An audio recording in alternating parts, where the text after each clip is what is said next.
राहे जिंदगी में ये फसाना सभी का है, परिश्रम करते रहो मंजिल मिलेगी ही मिलेगी। आइए प्यारे छात्रों, हम लोग शुरू करते हैं अपना सफ़र, प्रैक्टिस का सफ़र, जो स्पेशली CGL 2023 के लिए है। हालांकि सारे एग्ज़ाम्स के लिए ये क्वेश्चंस इम्पॉर्टेंट है। अभी जो लक्ष्य है वह CGL 2023। Let us do. I have not seen him since 20 years. मैं हट जाता हूँ, थोड़ा देखिए। I have not seen him since 20 years.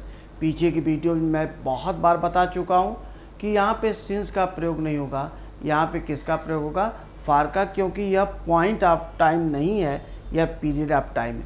थोड़ा मैं तेज चलूँगा क्योंकि पीछे मैं कई बार इसको बता चुका हूँ, बार बार वही क्वेश्चंस आ रहे हैं, ये आपके एग्जाम से में पूछे गए हैं। आप इसे देखते जाएं। Various types of examination, UPSC की एग्जामिनेशन में पूछे जा चुके हैं क्वेश्चंस, तो इन्हें आप देखें और वही क्वेश्चंस को मैं रूल्स के जरिए आपको समझाने की कोशिश कर रहा हूँ। ही वॉक्ड 5 माइल्स, विच आर नहीं होगा, विच इज होगा। गौर करेंगे इस पे, क्या है यहाँ पर, अगर प्लूरल नाउन से एक इकाई का बोध होता है तो वहाँ पे हम इसके लिए सिंगुलर वर्ब का प्रयोग करते हैं। जैसे अगर हम बोले कि 10 माइल्स, आपने यहाँ पे बोला और आगे बोला ए स्मॉल डिस्टेंस। इसी प्रकार से अगर हम ये बोलें कि 5,000 रुपीज़ बराबर, यहाँ पे आगे आप देखें 5,000 रुपीज़ बराबर, आगे हमने लिख दिया ए बिग सम। तो इसका ट्रिक है कि आगे आपको ए एन का प्रयोग मिलेगा। तो इससे क्या पता चलता है, अगर 5 उंगली बराबर एक मुट्ठी होती, 5 उंगलियां बराबर अगर एक मुट्ठी होती है तो उसके लिए जो वर्ब लगेगा वह सिंगुलर लगेगा। तो यहाँ पे 10 miles is a small distance हो जाएगा, 5,000 रुपीज़ इज ए बिग सम का प्रयोग होगा, जो इस क्वेश्चन में दिया गया है। नेक्स्ट क्वेश्चन की तरफ बढ़ते हैं। The student requested the teacher to explain to, फिर आपको बता दें पीछे भी आया है, explain a thing but explain to a person. जैसे मैं बोलूँ I am explaining these rules, मैं इन नियमों को एक्सप्लेन कर रहा हूँ। I am explaining these rules to you, तो जब यू को कहा जाएगा तो वहाँ पे टू का प्रयोग होगा। लेकिन अगर किसी चीज़ को एक्सप्लेन किया जाएगा तो एक्सप्लेन ए थिंग, तो एक्सप्लेन टू हिम का हम यहाँ पर प्रयोग करेंगे। नेक्स्ट क्वेश्चन में आइएगा। When he did not find his cook in the kitchen he asked his wife where had he gone. गौर से देखेंगे इसको, ध्यान से देखिएगा कि कभी भी सेकंड क्लास इंटरोगेटिव नेचर का नहीं हो सकता। इंटरोगेटिव नेचर किसे कहते हैं, इंटरोगेटिव नेचर का मतलब हो गया कि जब सब्जेक्ट के पहले सहायक क्रिया आएगी तो वह इंटरोगेटिव नेचर का होगा। तो यहाँ पर सेकंड क्लास कभी नहीं होता है अगर वो कंजंक्शन से जुड़ा है, फर्स्ट क्लास भी नहीं होता है अगर उससे प्रश्न का बोध नहीं। जब प्रश्न का बोध होगा तभी इंटरोगेटिव नेचर होगा, अदरवाइज नहीं। जैसे अगर हम कहते हैं वह कहाँ रहता है, गौर करिएगा, तो ये क्या, ये प्रश्न है। अगर ये प्रश्न है तो इंटरोगेटिव होगा। कैसे, वेयर डज ही लिव। लेकिन अगर आप ये कहते हैं कि वह कहाँ रहता है, यह एक रहस्य है, तो यह उत्तर है, यह आंसर है। आंसर ध्यान रखेंगे, क्वेश्चन की परिणति हमेशा आंसर होती है, आंसर की कोई परिणति नहीं होती है। वह कहाँ रहता है यह एक रहस्य। हिंदी में पुनः कहाँ आया, इंग्लिश में वेयर आएगा, लेकिन अब की बार वेयर ही लिव्स का प्रयोग होगा, वेयर डज ही लिव का प्रयोग नहीं होगा। तो यहाँ पे देखें, वेयर हैड ही गॉन नहीं होगा, वेयर ही हैड गॉन का प्रयोग होगा। आगे क्वेश्चन देखेंगे। We are proud to announce that everyone on our team, नहीं, एवरीवन इन आवर टीम, हमारे टीम में प्रत्येक व्यक्ति, यहाँ पे प्रयोग करेंगे। Either my colleague or a PNR, either or, neither nor, not only but also, or और नार। ये जब दो सब्जेक्ट्स को जोड़ते हैं, 3 सब्जेक्ट्स को जोड़ते हैं, 1000 सब्जेक्ट्स को जोड़ते हैं, तो इसमें जो वास्तविक सब्जेक्ट होता है वो क्रिया के निकटतम पहले वाला, तो निकटतम पहले क्या आया है, APN आया है। तो APN अगर आया तो आर का प्रयोग नहीं होगा, किसका प्रयोग होगा, यहाँ पर इज का प्रयोग होगा। Next question, never I asked, इसको देखिए दो तरह से हम लिख सकते हैं। क्वेश्चन पहले देख लीजिए, नेवर आई आस्क्ड, ठीक है। अब इसको हम दो तरह से लिख सकते हैं। कैसे लिख सकते हैं, अगर नेवर आपने पहले लिखा है तो नेवर डिड आई आस्क का प्रयोग, क्योंकि जब निगेटिव वर्ड आप याद रखें, hardly, scarcely, barely, rarely, seldom, never, not, no, ठीक है। अगर ये पहले आ गए, नो सूनर, ये सब आपने देखा है, तो इनके साथ आपको क्या करना होगा, आप इन्वर्जन का रूल लगाएंगे, नेवर डिड आई आस्क का प्रयोग कर सकते हैं। एक तो ये कर सकते हैं, दूसरा चूंकि इसी पार्ट में गलती है इसलिए आई नेवर आस्क्ड का भी प्रयोग कर सकते हैं। जो नेवर होता है वह मेन वर्ब के पहले भी आता है और सेंटेंस के शुरुआत मतलब सब्जेक्ट के पहले भी आ सकता है। नॉर्मली ये मेन वर्ब के पहले आता है। अगर आपने सब्जेक्ट के पहले लिख दिया तो इन्वर्जन का रूल होगा, यहाँ पे ये ध्यान रखेंगे। ओके, नेक्स्ट क्वेश्चन पे देखेंगे। Next question, the vice chancellor of our university urged to, फिर वही क्वेश्चन आया, लॉर्ड क्या प्यारे, ये जैसे बहुत कोई आसान क्वेश्चंस नहीं है, ये सारे क्वेश्चंस आपके यूपीएससी में पूछे गए। यूपीएससी जिन परीक्षाओं का एनडीए, सीडीएस एटसेट्रा जो कराता है उससे ये लिए गए क्वेश्चंस हैं। तो मैं ये चाहता हूँ कि पहले आप, चूँकि सीजीएल और स्टाफ सिलेक्शन कमीशन की तैयारी करने वाला स्टूडेंट क्या करता है, पहले वो प्रीवियस ईयर्स के सारे क्वेश्चंस तैयार करता है, मेहनत करता है उस पर। मैं ये चाहता हूँ कि वो सीजीएल के क्वेश्चंस या एसएससी क्वेश्चंस और एसएससी के एग्जामिनेशन क्वेश्चन जब उठाता है और अगर मैंने उसी को ले लिया तो उसको लगेगा ये तो उसने सॉल्व किया है। तो मैंने उससे हट करके एनडीए, सीडीएस और यूपीएससी की जो एग्ज़ाम्स यूपीएससी जो कराती है उससे मैंने उठाया है क्वेश्चंस को, ताकि आपको स्टैंडर्ड भी पता चले और साथ में इन रूल्स के माध्यम से आप तैयारी कर सकें, रिवाइज कर सकें, आपके लिए सेम क्वेश्चन एसएससी वाला ना हो। तो आप देखिए, the vice chancellor of university urged to, मैंने आपको क्या बताया था, जरा देखिएगा, इसको मैं लिख के बताता हूँ। ऑर्डर, टेल, रिक्वेस्ट, आस्क, अर्ज, प्रॉमिस,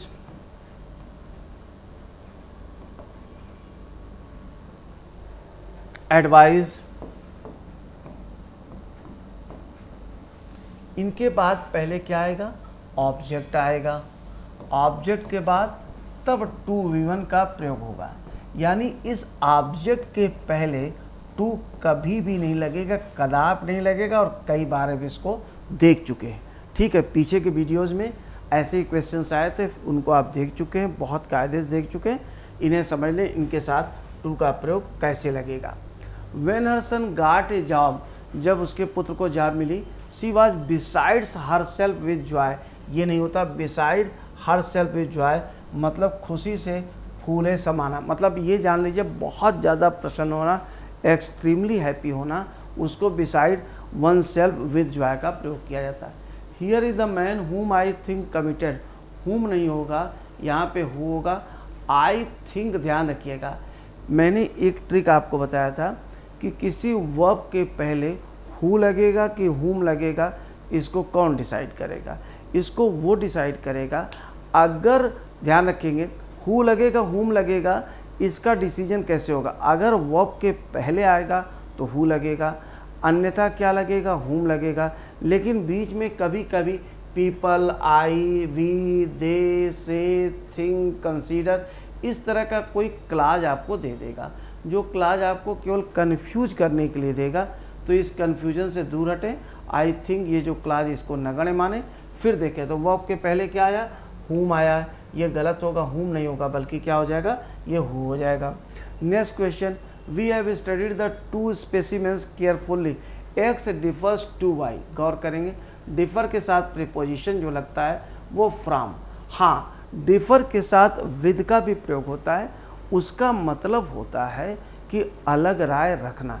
जैसे हम कहते हैं आई डिफर विद यू, मैं आपसे डिफर करता हूँ इन दिस मैटर, तो अब इस मामले में मेरी राय आपसे अलग है, तो वहाँ पे डिफर विद जो है अलग राय रखना। लेकिन आई डिफर फ्रॉम यू, मैं आपसे अलग हूँ, because you are student, I am a teacher. ठीक है, तो ये डिफ़र फ्रॉम का मतलब अलग होना और डिफ़र विद समबडी अलग राय रखना। लेकिन ध्यान रखेंगे जब आपको अलग राय का कॉन्सेप्ट बिल्कुल क्लियर रहेगा तभी आप डिफ़र विद करेंगे, अदरवाइज डिफ़र फ्रॉम हमेशा करेंगे। Next question, bread and butter is all we want. All we want, all that, all के साथ जब आप लगाएंगे रिलेटिव प्रोनाउन के रूप में, all that we want, bread और बटर वो सारी चीज़ है जो हम चाहते हैं। ठीक है, तो यहाँ पे दैट का प्रयोग कर ले रिलेटिव प्रोनाउन के रूप में। वाट आर दियर रीजन, देखिए रीजन क्या है, यह सिंगुलर है। अगर सिंगुलर है तो वाट आर का प्रयोग नहीं होगा, वाट इज़ का प्रयोग होगा। जैसे हम बोलते हैं कि what is your opinion, where is your book, अगर बुक्स होगा तो वेयर आर योर बुक्स, ये ध्यान रखेंगे। तो जो सहायक क्रिया लगेगी या क्रिया लगेगी वो हमेशा किसके अनुसार लगेगी, सब्जेक्ट के अनुसार। तो यहाँ पे रीजन के अनुसार किसका प्रयोग होगा, इसका प्रयोग होगा, आर का प्रयोग नहीं होगा। He took his younger sister with himself, ध्यान रखें सेल्फ प्रोनाउन तब लगता है जब सब्जेक्ट और ऑब्जेक्ट दोनों सेम होता है। उस कंडीशन में जो सेल्फ प्रोनाउन, देखिए सेल्फ प्रोनाउन क्या होता है, दो होता है, एक रिफ्लेक्सिव होता है, एक इम्फेटिक होता है। इम्फेटिक का मतलब स्वयं, ध्यान दीजिएगा, अगर हम स्वयं को बोलें या खुद को बोलेंगे तो वह क्या हो जाएगा, वह रिफ्लेक्सिव हो जाएगा। रिफ्लेक्सिव में सब्जेक्ट और ऑब्जेक्ट सेम होते हैं, और अगर हम जोड़ देते स्वयं या खुद बोलते हैं तो वह क्या होता है, तब वह जो होता है वह एम्फेटिक होता है। तो वह जो रिफ्लेक्सिव प्रोनाउन होता है वो ऑब्जेक्ट वर्ब के बाद लगता है, ट्रांजिटिव वर्ब के बाद, और जो आपका एम्फेटिक प्रोनाउन होता है वह सब्जेक्ट या ऑब्जेक्ट के बाद। तो यहाँ पे कोई भी चीज़ नहीं है, यहाँ पे केवल प्रेपोजिशन आया है। तो he took his younger sister with himself नहीं होगा, वह क्या होगा, वह अपनी छोटी बहन को अपने साथ ले गया, ये भाव निकल करके आ रहा है। अगर यही हिज यंगर सिस्टर के बजाय यहाँ पे दिया जाता हिमसेल्फ, तब यहाँ पे हिम नहीं होता, फिर यहाँ पे क्या हो जाता, केवल हिमसेल्फ का प्रयोग, क्योंकि सब्जेक्ट और ऑब्जेक्ट तब सेम होता है। यहाँ पे न तो सब्जेक्ट और ऑब्जेक्ट सेम, सब्जेक्ट ही है, ऑब्जेक्ट ही यंगर सिस्टर है। दूसरा तो ये इसका मतलब क्या है कि फिर ये जो सेल्फ प्रोनाउन आया हुआ है यह न तो एम्फेटिक का प्रयोग हो रहा है, और ध्यान दीजिएगा जो दोनों सेल्फ प्रोनाउन मैंने बताया हुआ है उसमें आपको गौर हमेशा यही करना है कि जो जब सब्जेक्ट और ऑब्जेक्ट सेम होगा तब आप जब लगाएंगे तब सेल्फ प्रोनाउन, या सब्जेक्ट और ऑब्जेक्ट के बाद लगाएंगे तब सेल्फ प्रोनाउन का प्रयोग, अदरवाइज सेल्फ प्रोनाउन का प्रयोग गलत हो जाएगा। Can you cite any president in support of the case, गौर करेंगे इस क्वेश्चन को, देख लीजिएगा क्या दिया गया है। ये इसमें दिया गया can you cite any president, क्या आप कोई प्रेसिडेंट, प्रेसिडेंट का मतलब पूर्वोदाहरण होता है, क्या आप कोई पूर्वोदाहरण दे सकते हैं। तो यहाँ पर सही दिया गया in support of the case, इस केस के समर्थन में। नेक्स्ट क्वेश्चन है we must work very hard now to make up, ध्यान रखिएगा टू के बाद जब वर्ब आएगी तो वो फर्स्ट फॉर्म होती है, तब उसको हम इन्फिनिटिव कहते हैं। कुछ टू हैं जिनके साथ जिरंट, तब वहाँ पे टू जो होता है वो एक्चुअली प्रेपोजिशन होता है। लेकिन मैं बार बार कह रहा हूँ कि आपको कन्फ्यूज्ड नहीं होना है। एग्जामिनेशन में कुल 8-10 तो टू जो मैंने आपको बताया था, फिर से मैं बता देता हूँ, with a view to, look forward to, be use to, accustom to, addicted to, averse to, है ना। और मैं लिख के दिखा देता हूँ आपको, थोड़ा सा आपके लिए आसानी होगी और मुझे भी बोलने में आसानी होगी। Look forward to, look forward to, अगर आपने मुझसे पढ़ा होगा तो ये सारे इसमें मैं साथ में लिखवाया हूँ। With a view to, with a view to, accustomed to, accustomed to, addicted to, addicted to, be used to, used to के साथ अगर be आया तभी लगेगा, be used to, है ना। और इसके बाद habituated to, habituated to, फिर इधर आ जाइए averse to, averse माने विमुख, कमिटेड टू, पीछे के वीडियो में भी हमने पढ़ाया था ऑब्जेक्ट टू, ऑब्जेक्शन टू। तो ये कुछ 10, 20, 10, 12, 15 आप ये मान के चलिए, बस इतने जिनके साथ VING लगता है, बस ऐसे ही याद करना। देखिए कंपटीशन में ये बहुत ज़रूरी, थोड़ा देख लीजिए इसको, कंपटीशन में बहुत ज़रूरी है कि कितने कम कन्फ्यूजन में, इंग्लिश में वैसे भी English is always full of confusion, ठीक है, कन्फ्यूजन से भरी है, तो पता चला कि उसमें एक और कन्फ्यूजन पैदा हो जाए, दिमाग ख़राब हो जाएगा, लगेगा इंग्लिश छोड़ के भाग जाए। हमेशा ये मन कहेगा कि इतने ज़्यादा कन्फ्यूजन इसमें, इतना ज़्यादा कन्फ्यूजन है और इतना ज़्यादा इसमें एक्सेप्शंस है कि मन करता है भाग जाए। नहीं भागना है, मैं आपके साथ हूँ, एक एक चीज़ का ट्रिक बताऊँगा, एक एक चीज़ आपको बेहतरीन तरीके से समझाऊँगा। और जीरो लेवल से, चूँकि अब मैं आपका लेवल यहाँ पे जीरो नहीं मान रहा हूँ, लेकिन अगर आप जीरो लेवल के भी स्टूडेंट होते तो शायद मैं जीरो लेवल से भी आपको लेकर के आगे बढ़ जाता। उस जीरो लेवल के लिए अलग से मैं बैच बनाऊंगा और वो भी फ्री ऑफ कास्ट अभी यूट्यूब पे होगा। आपको मैं एक एक चीज़ को एक्सप्लेन करता जाऊंगा। नेक्स्ट क्वेश्चन में आ जाइएगा, तो 2 के बाद फर्स्ट फॉर्म वहाँ पे लगा दीजिएगा। जो पीछे क्वेश्चन था आपका ये रहा, ठीक है। तो टू मेकिंग अप नहीं होगा, टू मेक अप का आप प्रयोग करें, टू मेक का प्रयोग करें। नेक्स्ट आ जाइएगा, right from his childhood he used to prefer sports. देखिए फिर आ गया, प्रेफर के साथ कभी भी देन का प्रयोग नहीं करेंगे, प्रेफर के साथ जब भी तुलना करेंगे हम टू का प्रयोग करेंगे। Next question, there will be no more supply unless all arrears of payments वर।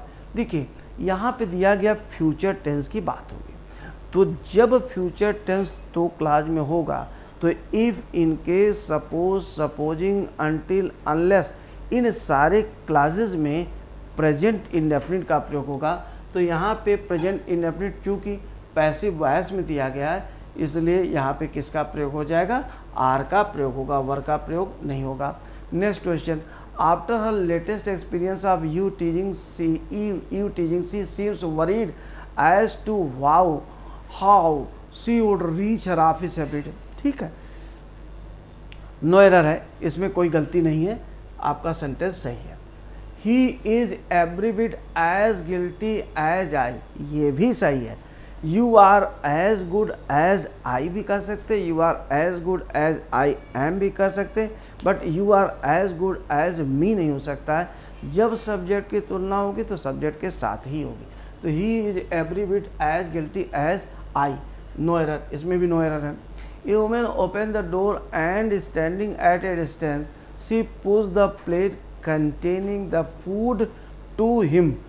याद रखिएगा, containing the food, फूड के साथ आप, ये फूड क्या है, अनकाउंटेबल है, इसलिए इसके साथ आप कोई आर्टिकल नहीं लगाएंगे। कंटेनिंग फूड, जो उसमें प्लेट में फूड था, उसको, उस प्लेट को उसने उस व्यक्ति के सामने फेंक दिया। We were greatly worried that the train might be late, but it arrived exactly in time. अब जरा यहाँ पे आप ध्यान देंगे, इन टाइम का मतलब होता है समय से थोड़ा सा पहले। इन टाइम, जैसे हम दैनिक जीवन में इसका यूज़ करते हैं, समय से थोड़ा सा पहले। मान लीजिए कि आपको, गौर करें, 7 बजे किसी की क्लास में जाना है, आप 6:50, 6:55, 6:45, 6:48 पे पहुँच गए, 6:57 पे पहुंच गया, तो यू आर इन टाइम।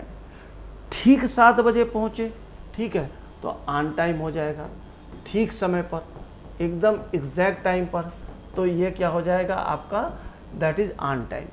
और जो हम लोग ऐसे बोलते हैं कि जब ट्रेन, बस, प्लेन इत्यादि अपने समय सारणी के अनुसार चलती है तो हम उसको टू टाइम बोलते हैं। Third is to time. जैसे हम बोलते हैं, आपने सुना होगा, समय सारणी के अनुसार ट्रेन इत्यादि के लिए, ट्रेन, प्लेन, बस इत्यादि जब समय सारणी से चलती है तो उसके लिए हम किसका प्रयोग करते हैं, टू टाइम। गौर करेंगे, जैसे आपने सुना होगा, ट्रेन जब आप स्टेशन पे जाते, पैसेंजर्स योर काइंड अटेंशन, यात्रीगण कृपया ध्यान दें, the Magadh Express is running to time. यात्रीगण कृपया ध्यान दें, मगध एक्सप्रेस अपने निर्धारित समय से चल रही। तो रनिंग टू टाइम मतलब जो उसका टाइम है उसके अनुसार वो चल रही। यहाँ पे आपको क्या दे, अच्छा, टाइमली शब्द जो है आप अक्सर बोलते हैं, इसको आपको नहीं बोलना है। टाइमली का मतलब समयानुकूल है, समय से नहीं होता है, बल्कि ये क्या होता है, समयानुकूल। समयानुकूल क्या है, 2 महीने के बाद हमारी परीक्षा है, हम लोगों की तैयारी, हम लोगों का प्रिपरेशन बहुत कायदे से हो चुका है, केवल रिवीजन और प्रैक्टिस चल रही, दैट इज़ टाइमली प्रिपरेशन। तो टाइमली नहीं बोलना है। आप किसी से कहें मैं वहाँ पे टाइमली पहुँच जाऊँ, गलत बोलते हैं, इन टाइम पहुँचूँगा, आपको ये बोलना है, टाइमली नहीं बोलना है, ठीक है। तो यहाँ पे जो क्वेश्चन दिया गया है आपका, गौर करेंगे आप, जरा मैं आपको ये क्वेश्चन दिखाता हूँ। ओके, हाँ, we were greatly worried that the train might be late. Exactly चूँकि बोला गया है तो ये इन टाइम नहीं होगा, क्या होगा, एग्जैक्टली ऑन टाइम, ठीक समय से पहुँच गई। नेक्स्ट क्वेश्चन पे आ जाइए आप। Okay, he is one of those few post colonial writers who believes, पुनः ध्यान रखिए, अगर रिलेटिव प्रोनाउन के बाद वर्ब लगती है तो वह किसके अनुसार लगेगी, वह एंटीसीडेंट के अनुसार लगेगी। एंटीसीडेंट क्या है, किसे कहते हैं, जो रिलेटिव प्रोनाउन के पहले आता है। मैं हट जा रहा हूँ, देख लीजिए, रिलेटिव प्रोनाउन के पहले कौन आया, राइटर्स आया, तो राइटर्स क्या है, प्लूरल है, तो वर्ब क्या लगेगी, सिंगुलर नहीं लगेगी, वर्ब प्लूरल लगेगी। नेक्स्ट क्वेश्चन, पुट यू, फिर से याद रखिए, अगर सब्जेक्ट और ऑब्जेक्ट सेम है तो आप किसका प्रयोग करेंगे, फिर वहाँ पे आप जो प्रयोग करेंगे, मैंने जो आपको सेल्फ प्रोनाउन बताया, सेल्फ प्रोनाउन जो बताया, अब सब्जेक्ट और ऑब्जेक्ट देखिए, पुट जो आपने दिया है, पुट का मतलब क्या होता है, पुट जो है ये वर्ब है। पुट अगर वर्ब से सेंटेंस कभी भी अगर वर्ब से शुरू होता है तो इसका मतलब सब्जेक्ट यू वहाँ पर नदारत है, ठीक है। इसको इम्परेटिव सेंटेंस में, जैसे गो, गो का मतलब कौन गो, यू गो, ठीक है। कम, कौन कम, यू कम, तो यहाँ पे जो सब्जेक्ट वो यू है। अगर सब्जेक्ट ऑब्जेक्ट सेम होगा तो यहाँ पे किसका प्रयोग करेंगे आप, यू का, ऑब्जेक्टिव केस का प्रयोग नहीं करेंगे, बल्कि यहाँ पे आप सेल्फ प्रोनाउन का प्रयोग करेंगे। Next question, your association is doing good work and we would like to help it in a meaningful way. अब यहाँ पे देखिएगा, चूँकि वे क्या है, वे जो दिया गया है वह एक सिंगुलर काउंटेबल नाउन है। अगर कोई सिंगुलर काउंटेबल नाउन है तो उसके साथ आपको निश्चित तौर पर कोई न कोई आर्टिकल लगाना है। वे सिंगुलर काउंटेबल नाउन है, इसलिए मीनिंगफुल वे नहीं होगा, इन ए मीनिंगफुल वे का हम प्रयोग करेंगे। इस प्रकार से मैं आपके लिए बिल्कुल वर्क कर रहा हूँ, मेहनत कर रहा हूँ, आप भी बिल्कुल मेरे साथ लग जाइए, मेहनत करिए और ईश्वर की कृपा से हम लोग मंजिल पे पहुँचेंगे। Thank you very much.